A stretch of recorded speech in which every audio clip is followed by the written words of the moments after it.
Final Exam, an Avatar The Last Airbender fanfiction, Chapter 2.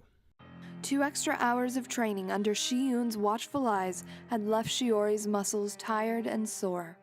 That didn't stop her, however, from tensing them up as she knelt in front of Master Zorin's study, listening in silence as Shi-Yun recounted her sins for the day. Listen was all she could do. Her biggest crime wasn't shooting off Ki, but in uttering the protestation. She kept her hands resting on her folded knees and her eyes firmly locked on her hands. Unable to express herself verbally, Shiori knew that her eyes and facial expressions would probably be revealing an intolerable amount of defiance. Given the tone of Shi-Yun's speech, any hint of provocation on her part would only serve to underscore his hateful words. Her technical skills are great. There is no question on that, Master Zorin. But her level of discipline is lacking. She may have the talent of a 5th-year student, but even the first year knows better than to offer a rebuttal to an instructor. This isn't the first occurrence either. It's disruptive to my class, and unworthy behavior for a prospective Yu-Yan. Master Zorin's one-syllable response made Shiori flinch.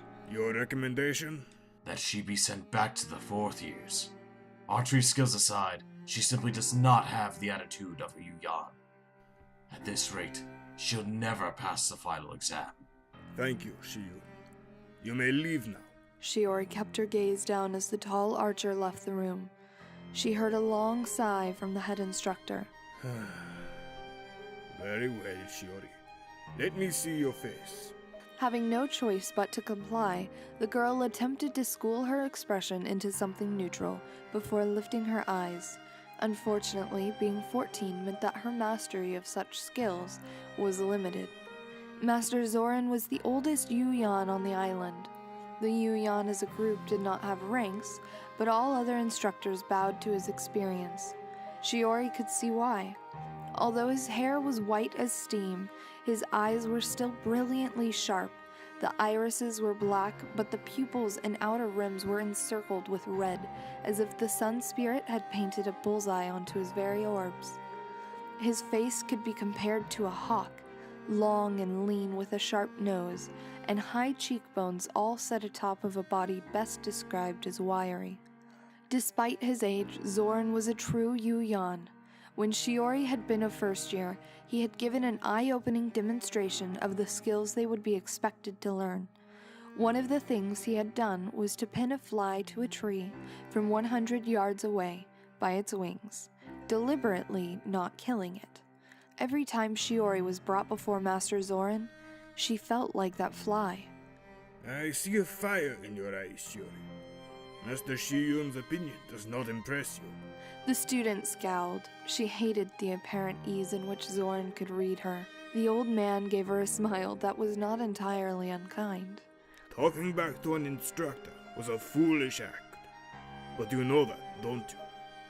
As this isn't the first time, I suppose I could dismiss it as simple recklessness on your part. But you've never been overly reckless before. Impatient, yes, but not reckless. Perhaps it would help if we got to the root of the problem. Shiori, tell me why your shot was out of time with the others. The child blinked. She had not expected to be given the opportunity to explain herself. There was a blue-throated hummingbee, sir. It was in my way. Master Zorin raised a thin white brow at her. Are you saying you deliberately threw off your timing in order to avoid killing an insect? The girl nodded. A hummingbee, sir. They're supposed to be special. My brother told me so, sir.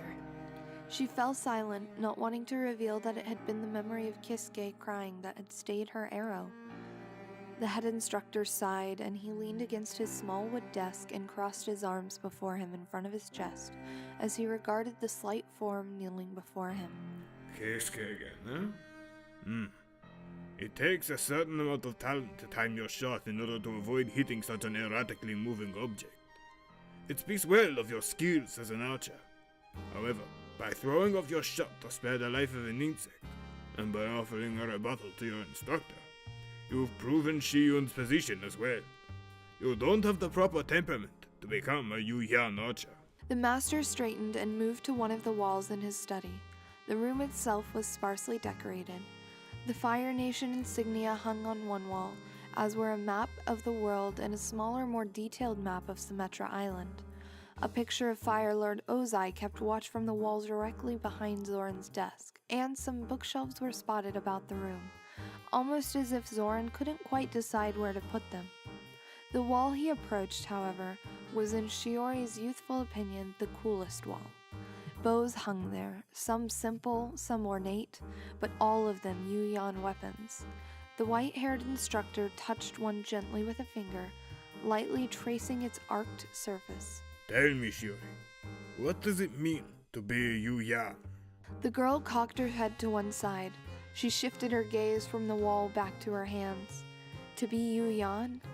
It meant everything to her. It meant that her firebender parents would see that she had grown into someone truly worthwhile. It meant freedom from an existence of drudgery, like that endured by her aunt and uncle. But if she was honest with herself, Shiori knew those weren't the only true motivating forces behind her actions. It was her brother, her beloved Kisuke, whom she wanted to impress. The memory of the day he had left for his Yu-Yan training, with nary a backward glance, was permanently burned into her mind. She had always looked up to her brother, had always followed faithfully in his footsteps, and now she wanted to walk by his side as an equal. She wanted him to see her, to acknowledge her existence, to be proud of their relation, and nothing was going to stand in the way of that. Shiori? Her head jerked back up to see Master Zorin regarding her with his oddly colored eyes. Apparently she had been silent for too long. She unclenched her hands, which she had unconsciously tightened into fists. Once he was certain that she was paying attention, the head instructor smiled at her. Perhaps I should rephrase the question. What are the Yu-Yan?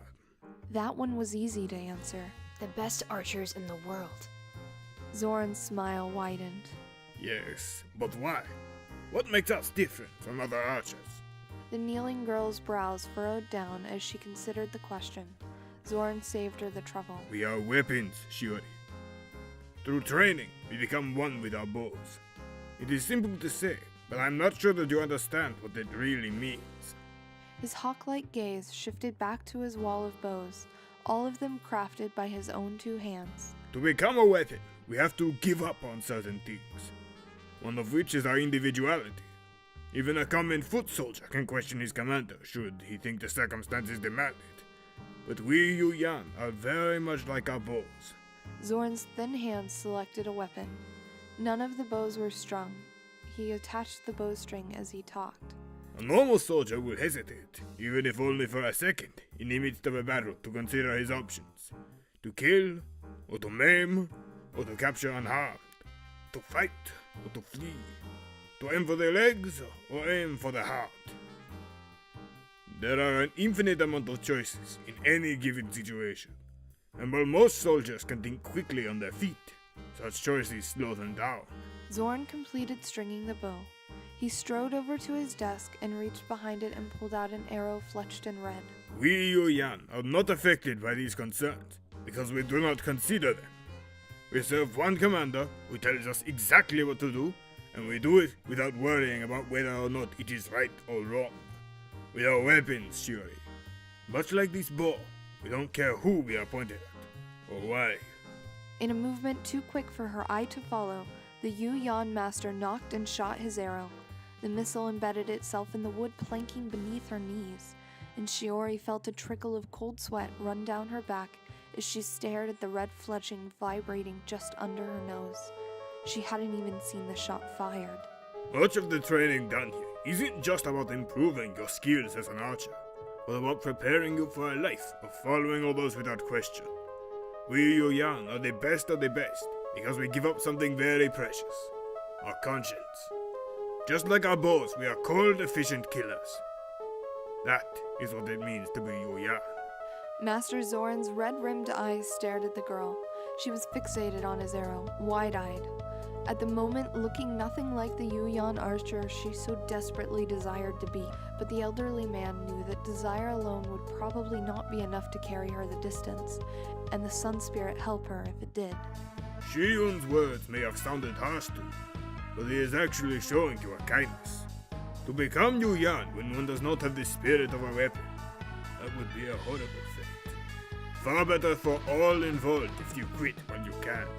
Shiori's gaze shot up, the fear that she felt for an untimely dismissal far greater than that for her own life. In the candlelight, her reddish-brown eyes had momentarily taken on the color of dried blood. No! Master Zorin, please! Next time I'll kill the humming bee and anything else that gets in my way. Please don't send me home. Shiori! The sharply spoken word cracked like a whip, driving the girl back to her knees in a heartbeat. Her passion drained away along with the blood in her cheeks. Once again, she had stupidly spoken out of turn.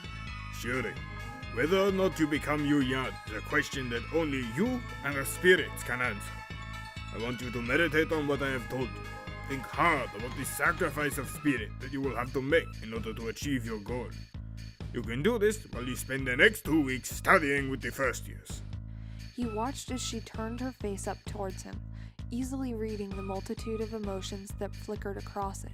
If you cannot remember your first year lessons, then you will have to repeat them. The 14-year-old rose to her feet and silently bowed to the headmaster. He watched as she padded from the room, waiting until she left before reaching up and pinching the bridge of his nose. It seemed like such a waste that the spirits would give such talent and desire to one without the proper temperament to be a Yu-Yan. Her brother hadn't been nearly this difficult. He had possessed some anger issues, but they had dissipated after he passed a specially modified version of the 4th-year exam. Freed from his pent-up feelings of resentment and inferiority, the boy had become a quintessential Yu-Yan. Oh, Shiori, what am I to do with you? Final Exam was written by Magnusrae. Avatar: The Last Airbender is owned by Nickelodeon, Michael Dante DiMartino, and Brian Konietzko. The narrator for this story is Samantha White. The voice of Shi-Yun is Sleiphner. The voice of Zorin is Genndy C.O.G. The voice of Shiori is Drew Hill. Thank you for listening, and we'll see you next week.